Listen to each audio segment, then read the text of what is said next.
ഔദ്യോഗിക ഡ്യൂട്ടി നിർവഹിച്ചതിന്റെ പേരിൽ തിരുവനന്തപുരത്ത് പോലീസ് ഉദ്യോഗസ്ഥനെ പിന്തുടർന്ന് എസ്എഫ്ഐ പ്രവർത്തകർ കൂട്ടം ചേർന്ന് ആക്രമിച്ചിട്ടും മർദ്ദനമേറ്റ പോലീസുകാരനെതിരെ കേസെടുത്തതിൽ സേനയിൽ പ്രതിഷേധം കടുക്കുകയാണ്.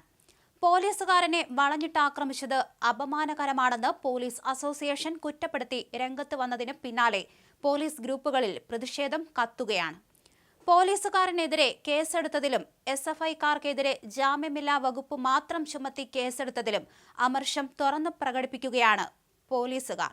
ദ കമ്മീഷണർ സിനിമയിലെ സുരേഷ് ഗോപിയുടെ മാസ് ഡയലോഗ് സാമൂഹിക മാധ്യമങ്ങളിലൂടെ സ്റ്റാറ്റസ് ആക്കിയാണ് പോലീസുകാർ അവരുടെ അമർഷം പ്രകടിപ്പിക്കുന്നത്. മിക്ക പോലീസുകാരുടെയും സാമൂഹിക മാധ്യമത്തിലെ സ്റ്റാറ്റസ് ഇപ്പോൾ സുരേഷ് ഗോപിയുടെ ഈ മാസ് ഡയലോഗാണ്. തിരുവനന്തപുരത്ത് കുടുംബത്തോടൊപ്പം മാളിലെത്തിയ പോലീസുകാരനെയാണ് എസ്എഫ്ഐ പ്രവർത്തകർ മർദ്ദിച്ചത്. AR ക്യാമ്പിലെ പോലീസുകാരൻ മിഥുൻ റോയ്ക്കാണ് മർദ്ദനമേറ്റത്. എസ്എഫ്ഐക്കാർ നൽകിയ കേസിൽ മർദ്ദനമേറ്റ പോലീസുകാരനെതിരെ ജാമ്യമില്ലാ വകുപ്പുകൾ പ്രകാരം കേസെടുക്കുകയും ചെയ്തു. സഹോദരിക്കും എതിരെ കേസെടുത്തിട്ടുണ്ട്. ശനിയാഴ്ച ഉച്ചയോടെ തലസ്ഥാനത്തെ മാളിലായിരുന്നു സംഭവം. പുതുവത്സര രാത്രിയിൽ ശംഖുമുഖത്ത് സമയപരിധി കഴിഞ്ഞിട്ടും DJ പാർട്ടി നടത്തിയതിനെ ചൊല്ലി എസ്എഫ്ഐക്കാരും പോലീസും തമ്മിൽ സംഘർഷമുണ്ടായിരുന്നു. അന്ന് എസ്എഫ്ഐക്കാരെ തല്ലിയ പോലീസ് സംഘത്തിൽപ്പെട്ടയാളാണ് മിഥുൻ റോയ്. ശംഖുമുഖം അസിസ്റ്റന്റ് കമ്മീഷണറുടെ നിർദ്ദേശപ്രകാരമായിരുന്നു അന്നത്തെ പോലീസ് നടപടി. ഇതിന്റെ പ്രതികാര നടപടിയായിട്ടാണ് മിഥുനെയും സഹോദരിയെയും പിന്തുടർന്ന് എസ്എഫ്ഐ പ്രവർത്തകർ അസഭ്യം പറയുന്നതും പ്രകോപിപ്പിക്കുന്നതും മർദ്ദിക്കുന്നതും. എസ്എഫ്ഐ പ്രവർത്തകരുടെ മർദ്ദനമേറ്റതിന് പിന്നാലെയാണ് പോലീസുകാരനെതിരെ ജാമ്യമില്ലാ വകുപ്പുകൾ ചുമത്തി കേസെടുത്തത്. ഇതോടെ പോലീസ് സേനയിൽ കടുത്ത അമർഷത്തിന് ഇടയാക്കി.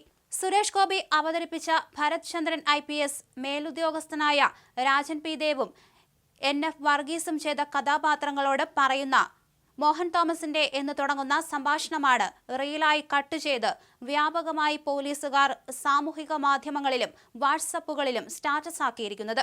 കാക്കിയിട്ടവന് നേരെ കയ്യോങ്ങിയാൽ തനിക്ക് നോവില്ല. ഇത്തരത്തിലുള്ള ഭാഗമാണ് കട്ട് ചെയ്ത് ബാക്ക്ഗ്രൗണ്ട് മ്യൂസിക്കോടെ പ്രചരിപ്പിക്കുന്നത്.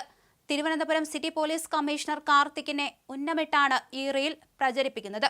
കമ്മീഷണർ CPMന്റെ സമ്മർദ്ദത്തിന് വഴങ്ങി പൊതുയിടത്തിൽ കൂട്ടമർദ്ദനത്തിന് ഇരയായ പോലീസുകാരൻ മിഥുൻ റോയ്ക്കെതിരെ ജാമ്യമില്ലാ കുറ്റം ചുമത്തിയെന്നാണ് ആരോപണം. മിഥുനെ മാത്രമല്ല, ഒപ്പമുണ്ടായിരുന്ന സഹോദരിയെയും കേസിൽ പ്രതിയാക്കി. മിഥുനെയും സഹോദരിയെയും പിന്തുടർന്ന് എസ്എഫ്ഐ പ്രവർത്തകർ അസഭ്യം പറയുന്നതും പ്രകോപിപ്പിക്കുന്നതും പുറത്തുവന്ന ദൃശ്യങ്ങളിൽ വ്യക്തമാണ്. പ്രകോപനത്തിന് പിന്നാലെയാണ് വളഞ്ഞിട്ട് മർദ്ദിക്കുന്നത്. ഇത്രയും ദൃശ്യങ്ങൾ ഉണ്ടായിട്ടും മുൻകൂട്ടി ആസൂത്രണം ചെയ്ത് മിഥുനും സഹോദരിയും ആയുധം ഉപയോഗിച്ച് ആക്രമിച്ചുവെന്നാണ് FIR-ൽ പറയുന്നത്. ഇടിവള കൊണ്ട് നെഞ്ചിലും മുതുകിലും ഇടിച്ചെന്നും എസ്എഫ്ഐ പ്രവർത്തകരെ അടിച്ച് കൊല്ലാൻ സഹോദരി വിളിച്ചു പറഞ്ഞെന്നും FIR-ൽ പറയുന്നു.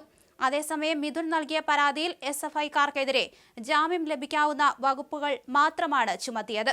ഇതോടെയാണ് സോഷ്യൽ മീഡിയയിൽ വ്യാപകമായ പ്രതിഷേധം ഉയർന്നതും. ജോലി ചെയ്തതിന്റെ പേരിൽ പോലീസുകാരനെ വളഞ്ഞിട്ട് ആക്രമിച്ചത് ജനാധിപത്യ സമൂഹത്തിന് അപമാനമെന്ന് കേരള പോലീസ് അസോസിയേഷന്റെ വാർത്താക്കുറിപ്പിലും തുറന്നടിച്ചു.